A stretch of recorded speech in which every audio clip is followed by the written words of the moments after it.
So guys, আমি গত 3 দিন ধরে কোনো রকম ভিডিও কিছু আপলোড করতে পারিনি, কারণ আমার একটু শরীর খারাপ হয়েছিল, তার সাথে আমার একটু পার্সোনাল কাজ ছিল, তার জন্য আমি কোনো কিছু করতে পারিনি। তা আমি এবার থেকে ডেলি বেসিসে ভিডিও দেওয়ার চেষ্টা করে যাব। আর আপনাদের কোনো রকম কিছু মিউচুয়াল ফান্ড সংক্রান্ত তথ্য জানার থাকে তাহলে আমাকে মেসেজ করুন অথবা মেল করুন। মেল করবেন কোথায়? biniyogLife@gmail.com, BINIYOGLIFE@gmail.com না হলে আমার কমেন্ট বক্সে আমাকে মেসেজ করুন, আমি রিপ্লাই অবশ্যই দেবো। এবার ইন্ডিয়ান মার্কেট এরকম ডাউন হওয়ার পিছনে কারণ হলো আমেরিকার রাষ্ট্রপতি ডোনাল্ড ট্রাম্পের কিছু ভুল নীতি। কারণ আমদানি শুল্ক এত পরিমাণে ধার্য করেছে, তা অনেক কিছু আমদানি শুল্কের ওপর তো অনেক কিছু এত পরিমাণে বাড়িয়েছে যা বলার নয়। তা 20 থেকে 25% পর্যন্ত আমদানি শুল্ক বাড়িয়েছে। আর ওইদিকে তো ক্যানাডার ওপর 50% পর্যন্ত আমদানি শুল্ক ধার্য করেছে। ক্যানাডাকে তো পুরো বলে দিয়েছে তোমরা যদি 51 স্টেট হয়ে যাও তাহলে তোমাকে সব কিছু ট্যাক্স থেকে ছাড় দেবো, না হলে কোনো ট্যাক্সের ছাড় নয়। আর ক্যানাডাও তার উল্টো বিপরীত বিদ্যুতের ওপর সে ট্যাক্স লাগিয়ে দিয়েছে। আর চায়নার উপর তো আরও ট্যাক্স বাড়িয়ে দিয়েছে এই ডোনাল্ড ট্রাম্প। এর জন্য মার্কেটে অনেক ফ্ল্যাকচুয়েট হচ্ছে। তো এখন ডাউন হওয়ার কথা নয়, কারণ এখন ইয়ার এন্ডিং মাস চলছে। কোনো কোম্পানি তারা কোনো কোম্পানি বেশিরভাগ লস দেখানোর চেষ্টা করবে না। আর এই টাইমটায় মার্কেটটা হাই হবে মার্চ এপ্রিল মে মাস থেকে একদম ডাউনে। কিন্তু এই আমেরিকার রাষ্ট্রপতি ডোনাল্ড ট্রাম্পের জন্য আজকে এই মার্কেটটা ডাউন হচ্ছে। কেন? ন্যাসড্যাক আর ডাও জোন্স এর ওপর নির্ভর করে অনেকটা আমাদের ইন্ডিয়ান মার্কেট, বলে রাখি এগুলো। আর আমাদের যেটা হচ্ছে ইন্ডিয়ার, যেটা এই 12 তারিখে ইনফ্লেশনে দেখা গেছে 3.61 হয়েছে।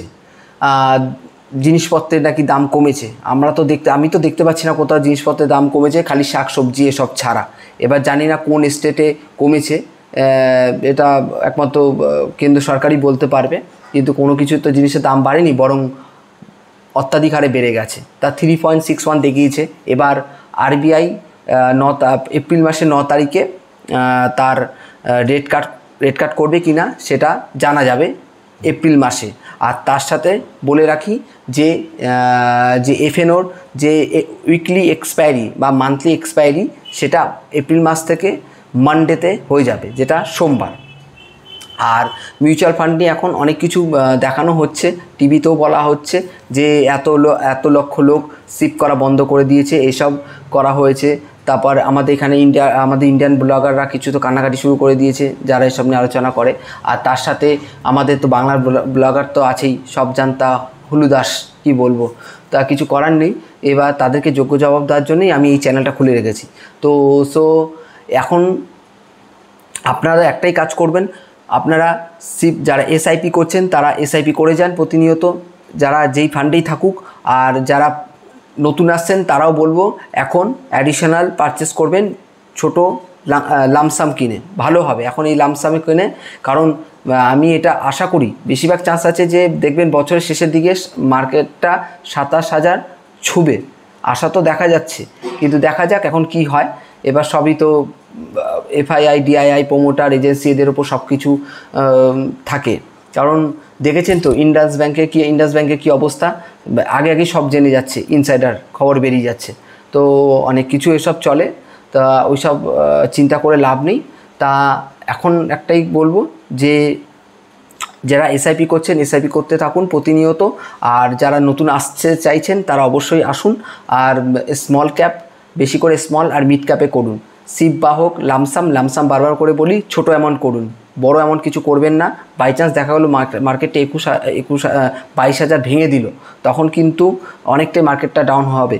তার জন্যই বলা, এখন আস্তে আস্তে লামসাম করলে একদম ছোট অ্যামাউন্ট 10,000 15,000 করে, তারপর অ্যাডিশনাল পারচেসে 1,000 2,000 করে করতে থাকুন। তাহলে লং টার্মে এনএভিটা যা হবে, এনএভিটা গ্রোথ হয়ে যাবে, তখন এনএভি অ্যাডজাস্ট হয়ে অনেকটাই টাকা দেখতে পারবেন। আর মিউচুয়াল ফান্ড লং টার্মের জন্য, শর্ট টাইমে কিন্তু করবেন না।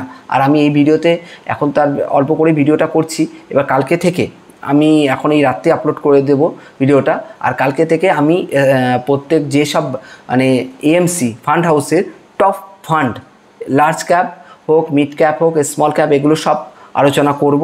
আর এবার প্রত্যেকটা ফান্ড যে ফান্ড হাউসে যে large cap, mid cap, small cap, mid large cap, এগুলো নিয়ে প্রত্যেকটা পার্ট করে আলোচনা করব।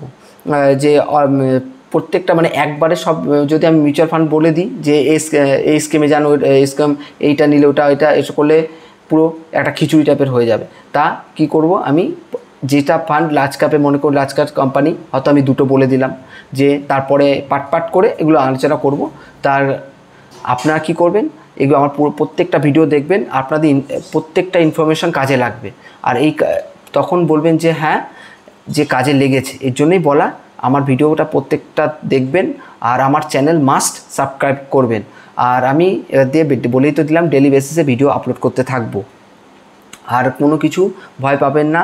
আর এই ব্লগাররা যেসব, এই আমাদের বাংলার ব্লগাররা এখনই শুরু করে দিয়েছে, সব বিক্রি করে দিয়েছে, ওর শুনে বলা শুরু করে দিয়েছে, যাতে সবাই বেরিয়ে যাক। অনেক কিছু ব্যাপার আছে, এফআইআরেও অনেক কিছু ব্যাপার আছে।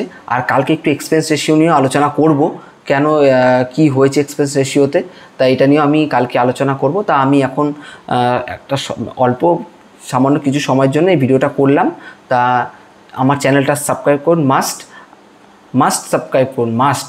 কারণ আমি যেটা তথ্য দেব কোনো বায়াস নয়, কারণ চাই সাধারণ মানুষের টাকা বৃথা না যাক, আর সে একটা কিছু করে নিক টাকা।